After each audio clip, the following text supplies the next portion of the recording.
ಒಂದು ಮಾತು ಭಾಳ ಸ್ಪಷ್ಟವಾಗಿ ಹೇಳ್ತೀನಿ.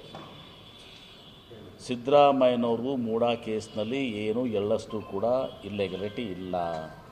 ಬಿ ಜೆ ಪಿಯವರು ಪಶ್ಚಾತ್ತಾಪ ಪಡುವಂಥ ಪ್ರಶ್ನೆ ಬರ್ತದೆ. ಖಾಸಗಿಯಾಗಿ ಅನೇಕ ಬಿ ಜೆ ಪಿಯವರು ನನ್ನ ಕೂಡ ಮಾತನಾಡಿದ್ದಾರೆ. ಇದು ಭಾಳ ತಪ್ಪು ಹೆಜ್ಜೆ ನಾವು ಇಟ್ಟಿದ್ದೀವಿ. ಅವರಲ್ಲೇ ಡಿವೈಡ್ ಇದೆ ಒಪಿನಿಯನು.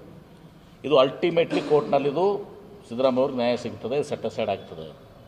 ಸೆಟ್ ಆದಮೇಲೆ ಸಿದ್ದರಾಮಯ್ಯವರು ಈಗಲೇ ಬಲಿಷ್ಠರಿದ್ದಾರೆ.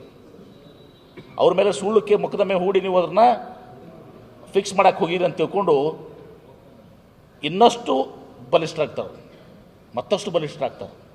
ಆವಾಗ ಇವರು ಹಣೆ ಬಡ್ಕೋಬೇಕಾಗ್ತದೆ ಬಿ ಜೆ ಪಿಯವರು, ತಿಳಿದಲ್ಲ. ಹೀಗಾಗಿ ಒಂದನೇ ಪ್ರಶ್ನೆ ಎರಡನೇ ಪ್ರಶ್ನೆ ಬರೋದಿಲ್ಲ. ಸಿದ್ದರಾಮಯ್ಯನವ್ರಿಗೆ ಏನೂ ಈ ಮೂಡಾ ಹಗರಣದಲ್ಲ. ಸಿದ್ದರಾಮಯ್ಯವರು ಮುಖ್ಯಮಂತ್ರಿ ಇದ್ದಾರೆ, ಮುಖ್ಯಮಂತ್ರಿಯಾಗಿ ಮುಂದುವರಿತಾರೆ. ಸೊ ಕ್ವಶನ್ ಯಾರ್ಯಾರು ಟ್ರಾವೆಲ್ ಹಾಕೋ ಪ್ರಶ್ನೆ ಇಲ್ಲಿ ಬರುದಿಲ್ಲ. ಪ್ರಶ್ನೆ ಬರಂಗಿಲ್ಲ.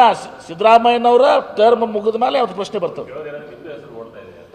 ನಾವು ಯಾವುದೂ ಇಲ್ಲ. ನಾವು ಈಗ ನಮ್ಮಲ್ಲಿ ಸಿ ಎಂ ಕುರ್ಚಿ ಖಾಲಿ ಇಲ್ಲ. ಸಿದ್ದರಾಮಯ್ಯನವ್ರ ಮೂಡಾ ಕೇಸ್ನಲ್ಲಿ ಏನೂ ತಪ್ಪಿಲ್ಲ. ಸಿದ್ದರಾಮಯ್ಯನವ್ರು ಮುಖ್ಯಮಂತ್ರಿಯಾಗಿ ಮುಂದುವರಿತಾರೆ. ಈ ಕೇಸ್ನಲ್ಲೂ ಕೂಡ ಅವ್ರ ಖುಲಾಸೆ ಆಗ್ತದೆ. ತದನಂತರ ಸಿದ್ದರಾಮಯ್ಯರು ಇನ್ನಷ್ಟು ಬಲಿಷ್ಠರಾಗ್ತಾರೆ. ಯಾರು ಅವತ್ತು 5 ವರ್ಷನೂ ಕೂಡ ಅವ್ರು ಇರ್ತಾರೆ.